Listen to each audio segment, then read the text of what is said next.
Meanwhile, Amara and Momo walked into the after-party venue together. Amara looked around, stating that it looked more fun and that everyone seemed to be having fun. Momo looked at her and told her she had told her, but she had insisted on not coming instead. Amara smiled and told her she didn't know. Momo's eyes lingered on Ming, who was sitting with Liwei and Kai. Seeing Ming there made her heart race. She knew it was rare for him to come to such events, and she knew she needed to go to him, to at least say hi. She turned to Amara and asked if they should go and join them. Amara looked over, her eyes locking with Liwei's, and immediately told Momo no, that she didn't want to go there and that they could still have fun, just the two of them. But Momo insisted, saying that the guy sitting beside Liwei was her crush and that he rarely came to such events, and if she didn't go to him, she would lose the opportunity to say hi. Amara looked at Liwei's table and then back at Momo, seeing how much she really wanted to go. Giving in, she told her that they were just going to say hi and leave. Momo smiled, and they both made their way to where they were seated. Liwei watched as Amara and Momo walked over to them. Seeing her stirred something within him, all the memories of them together rushing back into his mind. He watched her, his eyes never leaving her, and Kai leaned in, telling him to take it easy. Liwei immediately snapped out of his thoughts. Amara and Momo finally approached and stood there together. Momo greeted them politely, her eyes lingering on Ming as she asked if they should sit. Ming hesitated for a moment before nodding in agreement. Before Momo could sit down, Amara pulled her back, telling her that they were just going to say hi and leave. Kai looked at Amara and told her that it seemed like her friend wanted to stay and that they should join them. They wouldn't bite. Amara looked at Kai, then back at Momo, and eventually gave in. Momo, smiling, immediately sat beside Ming, while Amara looked around, wondering which seat to occupy. She noticed an empty seat beside Liwei but ignored it, sitting beside Kai instead. Liwei's heart tightened, but he immediately held himself together, knowing it was probably because she didn't remember anything. Kai smiled at Amara and told her that he loved her presentation and that she had done very well. Amara smiled, taking the compliment, then glanced at Liwei, who sat there with a sharp gaze fixed on them, and then back at Kai, whispering that he shouldn't be friends with people like him. Kai's eyebrows narrowed as he asked why, and Amara leaned in, whispering that he was a married man but still after young girls, and that he shouldn't let his handsome face deceive him. Kai burst out laughing, his laughter filling the room and only making Liwei even more annoyed. They sat there, having drinks, as Momo couldn't keep her eyes off Ming. Amara's eyes lingered on the crowd until they fell on a black guy standing with his friends, a smile tugging at her face. Liwei's eyes followed hers, noticing who she was looking at, and his fury escalated. He remembered her words from earlier. Amara took a sip of her drink and was about to stand, but Liwei's hand grabbed hers, making her sit back down. Everyone fell silent, all eyes turning to them. Liwei sat there, his hand holding Amara's firmly, the grip deliberate and unyielding. Kai, noticing, leaned in and whispered that he seemed to be forgetting the promise he had made to himself. Liwei, however, didn't look at him. His gaze was fixed on Amara, who was struggling against his hold, calling him crazy and demanding to know what he was doing. Leaning closer, Liwei's eyes dug into hers as he murmured that if anyone joined their table, they weren't allowed to leave until he said so, and that she should sit back down. Amara's eyes widened, fire sparking as she called him a bully, insisting she could go anywhere she wanted. She spotted someone she wanted to talk to and would not be stopped. All around them, the room's attention shifted to Liwei, the tension palpable as everyone silently gauged his reaction. He knew he shouldn't feel this way, especially since she had lost her memories and couldn't recall the bond they once shared, but he couldn't help it. He couldn't let her openly look at another man, couldn't let her voice her interest in someone else without consequence. His chest ached, a slow burn of jealousy and longing. Kai, sensing the shift, leaned in again, telling him they were here to enjoy themselves and shouldn't spoil the mood. He suggested that Amara just stay with them for a while. It wasn't nice to leave, implying that leaving meant she found their company boring. Amara looked at Kai, processing his words, and finally nodded. Liwei slowly released her hand, taking a measured sip of his drink. Meanwhile, Momo watched Ming, concerned. "Are you okay?" she asked, noting his silence. Ming admitted he had a lot on his mind, but reassured her he would be fine. Momo, persistent and gentle, reminded him he could always talk to her. She was a good listener. Ming's gaze lingered on her for a moment. Then he asked why she liked him so much, why she never gave up, despite his attempts to push her away. Momo leaned in, eyes steady, and said it was because he was her future husband. Ming froze, the words sinking in. Momo continued, telling him he was going to marry her. They would have a beautiful family, and though he resisted now, he would soon fall in love and be unable to stay away. Ming chuckled, thinking her insane, suggesting she tell whatever psychic she consulted that she was wrong. His attention shifted to the crowd, locking on Yan, and his expression changed instantly. Momo noticed, concern flashing in her eyes. "Are you okay?"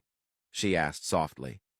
Ming didn't respond immediately. He just stood, telling her he needed to speak with someone, and hurried toward Yan. Momo watched, her heart sinking as he ran to intercept her. Ming ran out to stop Yan, who was just turning to leave, his eyes locked on her as he demanded to know why she hadn't joined them. Yan looked back at him calmly, explaining that Liwei was right there with Amara, and she couldn't bear to see them flirt in front of her. Her voice was steady, but Ming could hear the tremor of emotion beneath it. She told her to go back and have fun, that he didn't need to worry about her. She turned to leave, but Ming's heart wouldn't let her. He stopped her, asking directly if she was the one who had poisoned Amara. Yan's back was turned, her posture rigid, as he waited for her answer. He already knew, but he needed her to say it aloud, to admit it not out of pride, but with the weight of guilt and apology. Slowly she turned, her face unreadable, and confirmed that it was indeed her. The words hit Ming like a physical blow, and he felt his chest tighten. Her only regret, she said, was that she hadn't let Amara die. Ming stepped closer, his voice breaking, almost in tears as he asked if this was the path she had chosen, to become a monster, a killer. Yan's gaze met his, her voice firm and unyielding. She didn't want to be this way, she said, but love had twisted her and she hated herself for it. Love had made her capable of such things, made her do the unthinkable. Ming reached for her hands, desperate to feel some humanity in her, but she pulled away sharply, warning him to stop trying to change her, to stop trying to make her good. This was who she was. She turned to leave, and Ming's voice cracked as he called out to her, insisting he knew she was good, that he wouldn't give up on her no matter what. Tears streamed down her face as she stood there, her back turned to him. Out of everyone who had seen her as crazy, Ming had always been the one who had seen her as human, the one who had stood by her side. She thought about him, realizing she couldn't let him be swallowed into her darkness. Her voice, low and cold, cut through the night air as she spoke again, almost to herself and almost to him. This was who she was. She had caused the death of Liwei's family. She had known about the fire, but chosen to save him instead, letting his entire family perish. Ming froze, his body trembling, his thoughts whirling. He tried to step closer, to reach her, but Yan's next words froze him completely. She confessed that she had hired a hitman to kill Liwei when he rejected her. A cold shiver ran down his spine. She had said everything he needed to understand about who she really was, and he had to stop trying to save her. With that, she walked away, leaving Ming frozen in place, his body shaking, his head spinning. The girl he had loved. The girl he had trusted. Could she really be that evil? Momo, rushing out and spotting him, ran to his side. "Are you okay?" she asked, concern etched on her face. "You've been gone a long time. Everyone inside was worried." Ming didn't look at her, didn't respond, his mind still consumed by Yan's revelations. Momo stepped closer, gently asking if he was all right, if Yan had done something to him, but still he remained silent. "I'll give you space," Momo said softly, "but you should come back inside when you're ready." She turned to leave, but Ming, with one swift, desperate motion, grabbed her, pulling her into his arms. His lips crashed onto hers, a consuming kiss, tender and fierce, filled with emotions she couldn't name. She kissed him back, the heat and urgency of it pulling at her heart as tears streamed down Ming's face. This was the only way he could try to move past Yan, the only way he could survive the chaos in his chest. In the depths of his heart, he apologized silently to Momo for using her as a bridge to forget Yan, but in that moment, it had to be done. Back inside the venue, a waiter walked in with a bottle, his eyes briefly flicking toward Liwei as he told him it was on the house, that they were pleased to have the president of East Gate Group in their hotel, and that they were congratulating him on his new position. Liwei's gaze shifted to the bottle, and then to the waiter, and he told him firmly that he wouldn't be taking it, that he was okay. The waiter, insistent, said the manager would be mad if he refused, and when Liwei asked who the manager was, the waiter pointed to the black man standing by the counter, waving at them. Liwei looked back at the waiter and repeated that they would not be drinking, asking him to thank the manager for the gesture. Amara, however, smiled and said she wanted to drink, telling Liwei that it was rude to refuse a gesture of kindness. The waiter returned the smile, poured a glass for her, handed it over, and set the bottle on the table before leaving. Amara downed it and turned to Kai, asking if he wouldn't drink. Kai explained that he was nursing his vocal cords, the doctor having advised him to take it easy on alcohol. Amara, glancing around, poured another glass and said it seemed she'd be drinking alone. Liwei's hand shot out, grabbing the glass, eyes locked on hers, telling her that it was enough, but Amara's defiance flared as she insisted, asserting that he had no right to dictate her actions. Liwei leaned in, his eyes searching hers, asking if she truly wanted to drink or if she was drinking because the man she was interested in had provided it. Amara looked straight at him and admitted that it was because of that. Darkness flickered across Liwei's gaze as he downed her drink, poured another for himself, and drank again. Kai, observing, shook his head, thinking that he was babysitting two adults locked in a lover's quarrel. He considered leaving but realized the optics would be disastrous, so he stayed, alert and watching. Amara grabbed the bottle herself and drank deeply, only for Liwei to snatch it from her, tossing it into the nearest trash can. Before she could react, heat surged through her body, every nerve alight, and she felt a weakness that was not simple drunkenness. It was something else entirely. She looked at Liwei, desire unbidden rising within her. Liwei, feeling the same dizzying pull, recognized it instantly, the memory of the last time he had been drugged flashing in his mind. He tried to resist, leaning toward her, wanting to stop himself from kissing her. But seeing this, Kai intervened, pulling them apart, his voice sharp as he demanded what he was doing. Liwei whispered low, warning that the bottle must have been laced with an aphrodisiac, that they were both feeling its effects, and that if they lost control, everyone would witness it. He told Kai to take Amara somewhere safe. Kai's mind raced, calculating quickly where to take Amara in such a volatile state. He pulled out his cell phone, sent a message, waited for the reply, and upon receiving it, acted immediately. Grabbing Amara, who was now weak and swaying slightly, he told Liwei to follow, and together they left the room, the drug's effects intensifying, heat and desire radiating between them. They arrived at a hotel room, Kai placing Amara gently on the bed while Liwei struggled to remain standing, his body trembling, desire clawing at him.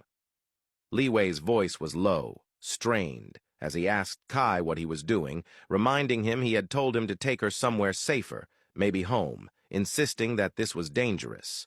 Kai, moving closer, smiled faintly, observing the battle raging within Liwei, and told him the truth. He could see how much Liwei couldn't stay away from her, how he was lying to himself in claiming he would.